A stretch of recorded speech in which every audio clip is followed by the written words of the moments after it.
안녕하세요.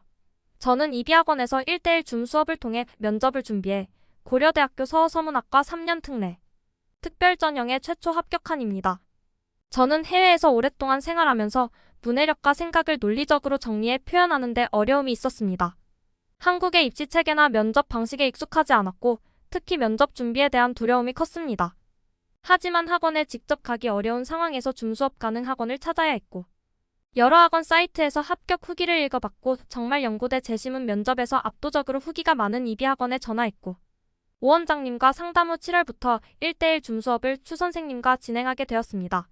이비학원의 장점은 우선 1회 수업으로 선생님과 수업해보고 그 선생님과 계속할지 정할 수 있다는 점이었습니다. 부담없이 1회 수업을 신청했고 추 선생님과 1회 수업 후 매우 흡족한 마음으로 추 선생님과 추가 수업을 계속해서 진행하게 되었습니다. 면접이라는 것이 단순히 지식을 아는 것만이 아니라 그 지식을 정리해 제한된 시간 안에 잘 전달하는 능력이 중요하다는 것을 수업을 통해 느꼈습니다.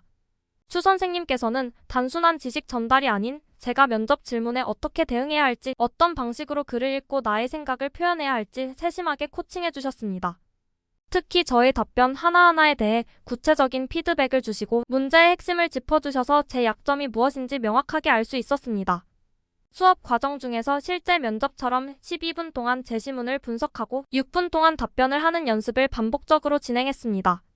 처음에는 시간이 부족하고 너무 긴장되어 제대로 답변을 마치기 어려웠지만 추 선생님의 격려와 피드백 덕분에 점점 자신감을 가질 수 있었습니다.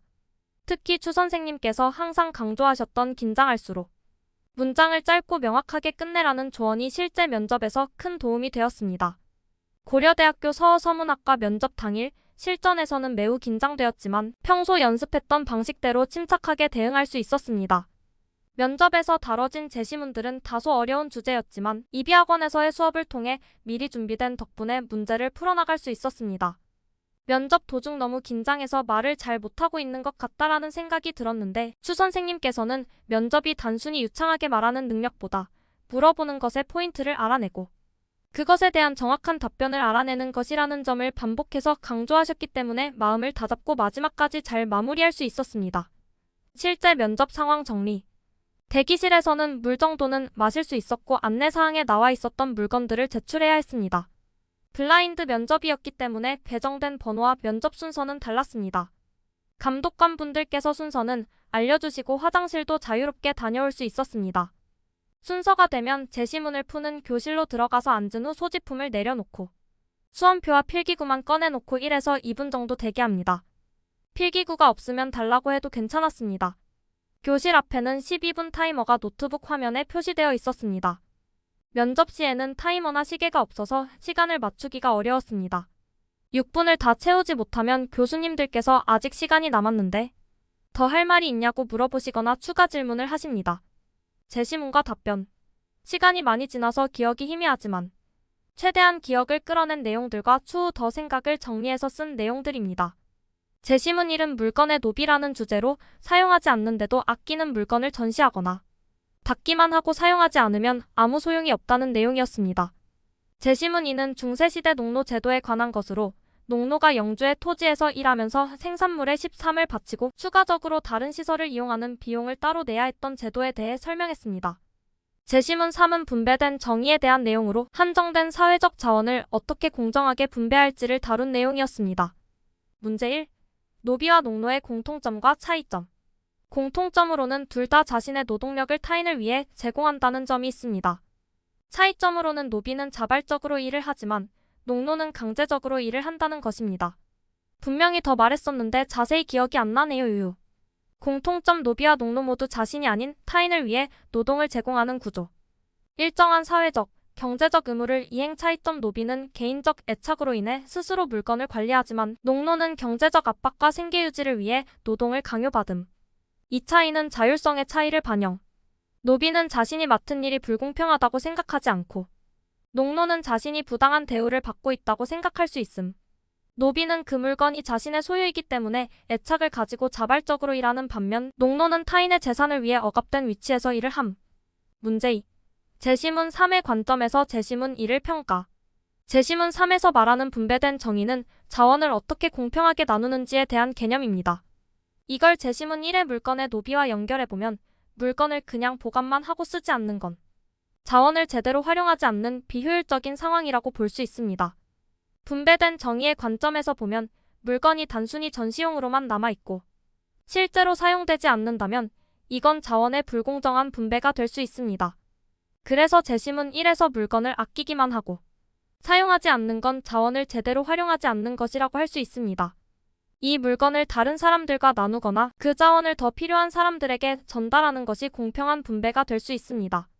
제시문 3에서 말하는 분배된 정의는 자원을 얼마나 공평하고 효율적으로 사용할지에 대한 고민을 담고 있습니다. 이 관점에서 제시문 1을 보면 물건을 그냥 보관하거나 전시하는 건 자원을 제대로 활용하지 못하는 비효율적인 사례라고 할 수 있습니다.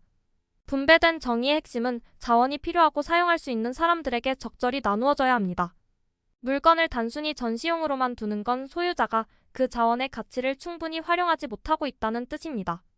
그리고 이는 자원의 불평등한 분배로 이어질 수 있습니다. 이런 관점에서 보면 그런 자원들은 사회적으로 더 유용한 곳에 다시 배분될 필요가 있습니다. 예를 들어 그 물건이 소유주에게는 단지 상징적인 의미만 있다면 그걸 더 필요한 사람에게 전달하는 것이 자원을 더 효율적으로 분배할 수 있는 방법입니다. 마이너스 문제 3. 제시문 1기 3을 활용하여 분배된 정의의 사례를 설명. 현대 사회에서 분배된 정의의 좋은 사례는 기업 내에서의 소득 분배입니다. 제시문 1기 3을 종합적으로 고려해보면 회사 내에서 일하는 사람들은 각자의 직책과 노동량에 따라 소득이 분배됩니다. 제시문 1의 노비처럼 일부 사람들은 자신이 소유한 자산을 효율적으로 사용하지 않거나 노동을 통해 얻은 소득을 본인이 원하는 방식으로 사용하지 않을 수 있습니다. 반면 제시문 2의 농노처럼 특정 집단은 필연적으로 노동을 제공해야 하며 그 대가를 정해진 규칙에 따라 분배받습니다. 제시문 3에서 말하는 분배된 정의에 따르면 사회적 자원이나 소득이 불공정하게 분배될 경우 문제가 발생합니다. 예를 들어 회사에서는 관리직이 상대적으로 적은 노동을 제공하면서 더 높은 소득을 받는 경우가 많습니다. 이는 겉으로 보면 불공평해 보일 수 있지만 관리직이 그 자리에 오르기까지의 교육, 경험, 책임을 고려하면 적절한 보상이 될 수 있습니다. 그렇기 때문에 분배된 정의의 관점에서는 이러한 고위직에게 더 많은 보상이 주어지는 것이 맞다고 할 수 있습니다. 특례 면접으로 고려대학교 서서문학과 최초 합격이라는 좋은 결과를 얻게 되어 정말 기쁩니다.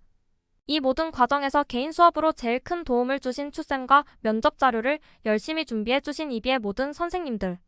너무너무 감사드리고 저처럼 면접 준비에 어려움을 겪는 학생들에게 이비학원을 추천하고 싶습니다.